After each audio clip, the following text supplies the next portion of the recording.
tatay. Ang mga tao ay gagawa ng monumento at imahe ko.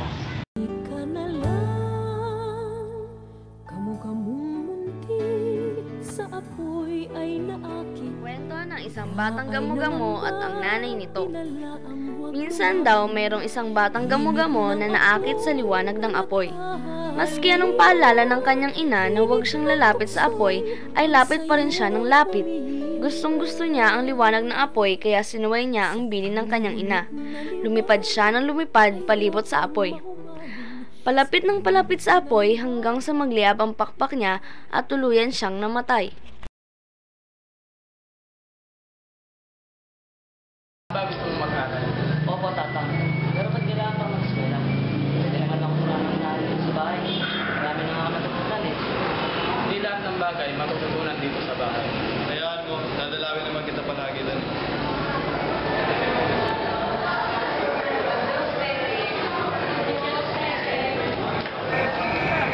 Naaral pa ako. Nag-aaral. Kahit anong gawin mo, umpoko ka rin. Umpoko! Tapang ka ha, lit mo eh. Hindi ka pa pinapakain ng nanay mo. Siguro tatay mo una, no? Talino ang nanay ko at hindi yung nano ang tatay ko.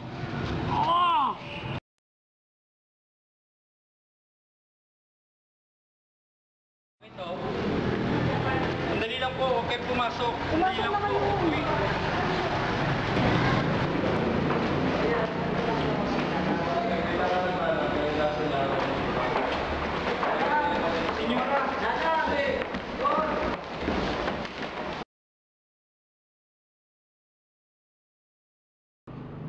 Simula ngayon, hindi mo na pwedeng gamitin ang pamilya ng merkado dahil mapanganib sa iyo. Nadamay ka sa pag-iigat din ng mga demonyo ng saya sa ating pamilya. Pinag-iinitan nila ang ating pamilya dahil sa naging malapit ako gina Padre Salvi. Pati pagtanggi ng tatak sa magbayad ng mataas na buwis ay binigyan nila ng masamang kahulugan. Kaya naman pala gagamitin yung mahal. Rizal, bebe, gagamitin. Kumpanya mo magkakapat.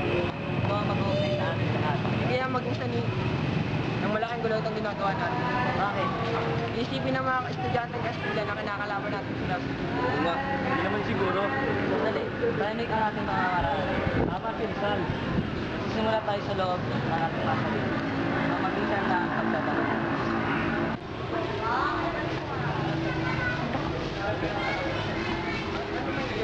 Chonggo! Hoy! Oh! Nandiyan na ng mga bangus na yan! Pabayaan mo sila. Bonus!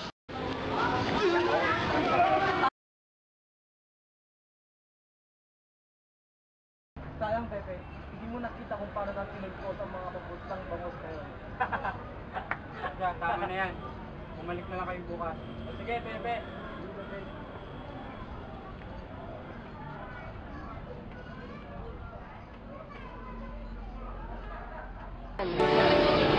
Oh, Junior, anak. Ikaw na muna bahala sa pinsan mo. Sige po, Itay.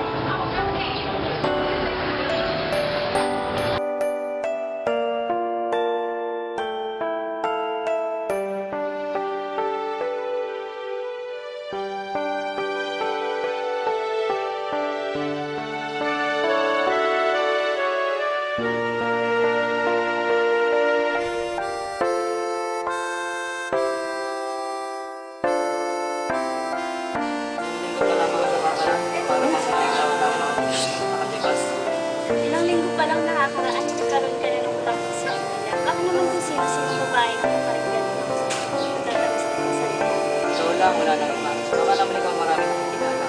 Parang ako preso sa mundo. Saan palik ka? Sige na. Ikaw ang liwanag ng apoy. Aking tubig sa pagkakal. Ngiti mo'y kislap ng bituin. Titig mo'y gabi ng hangin.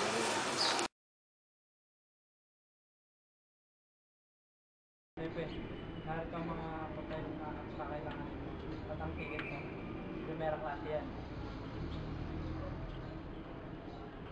Sa merkado, akala ko ba hindi nalaman ng mga anak? Ngayon lang yan. Para hindi ka agad mapansin ng mga sosyal. Pagdating mo ng Europa, kung gagawin yung pangarap ko. Pinapunta ko sa kanyang mga pinsan. Wala siya nalalaman sa gagawin mo. Alam ko to kay Leonardo.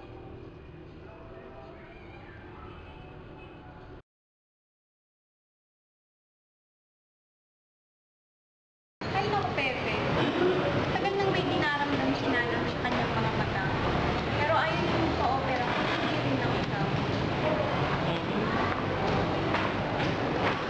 Sabi ko na nga ba eh. Sabi lang nang yung magputol na. Alam kong gusto niyo rin ako makapagputol. Puro kasamaan lang ito. Kalungkutan ang makikita ko. Hindi ba alam ng tuluyan ako ng ulan? Unang-una niyo ako makikita. Ayaw niyo nun, malinaw niyong makikitaan sa Kristina. Kumananang, hindi niyo ko itatanong. Pinagkakaroon ng maraming babae, hindi niyo lang sinasabag bansa. Siguro ikaw, sa bawat bansa mo, sinisita mo ang dami ng babae pinaiyak. Maria, hindi pinaiyak, pinaligaya. Nakakabata mo ka, Pepe. Bakit naman kailangan mo papakita ang lahat? Anak, huwag ko ba yung gagalaw? Sige po, mas.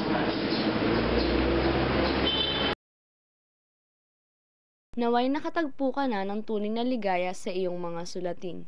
Humahanga ako sa katapangan mo, ngunit nalulungkot din dahil kitang-kita kong talagang magkaiba na tayo at napakalayo sa isa't isa. Ipinagkasundo ako ng aking ina sa isang nanay na tanggapin ko siya. Matagal ko tong pinag-isipan, tulad ng matagal kong paghihintay sa'yo. Paalam, Pepe. Magpapakasal ako, subalit mananatili ako nakagapos sa alaala ng iyong pagmamahal. Anong hapdi ng sinapit? Ay, anong lungkot, anong tindi, anong lupit?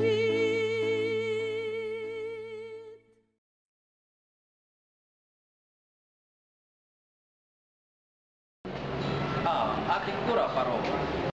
Padre, digo pastor de representantes, dimo Dr. Cesar. Ang autor mo sobre sibong nobelang No Limitare at El Filibusterismo.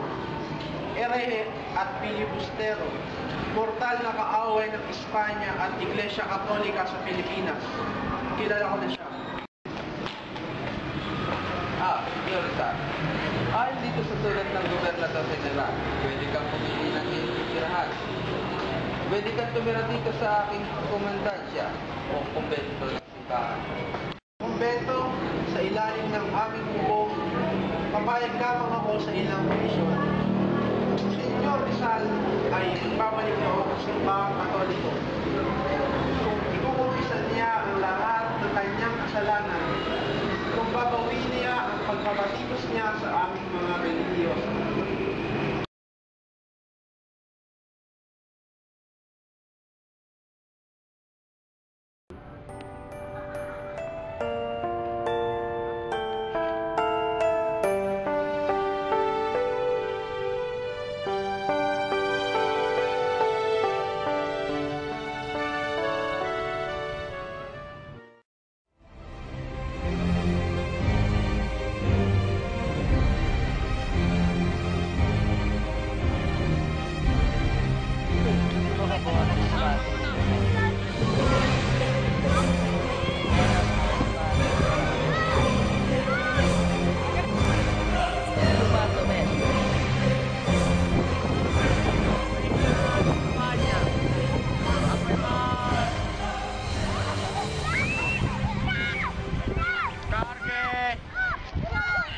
Abutin! Fuego! Tira de gracia.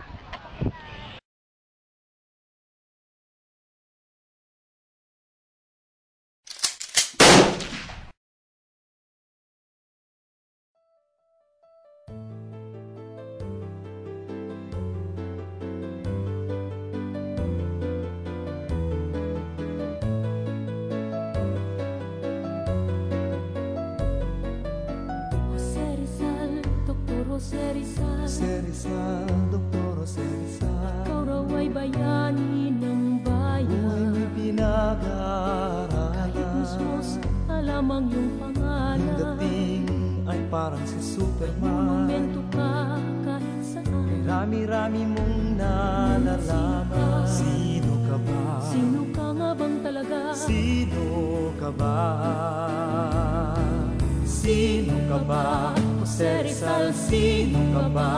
Mayroon nga bang taong singdunong mo? Sino ka ba? Jose Rizal, sino ka ba? Mayroon nga bang taong katulad mo?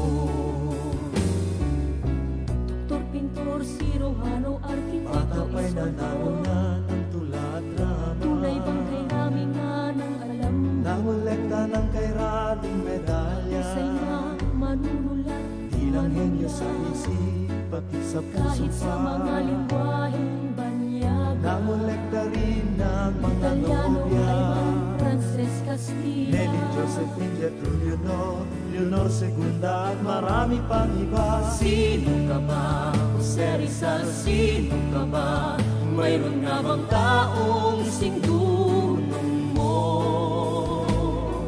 Sino ka ba?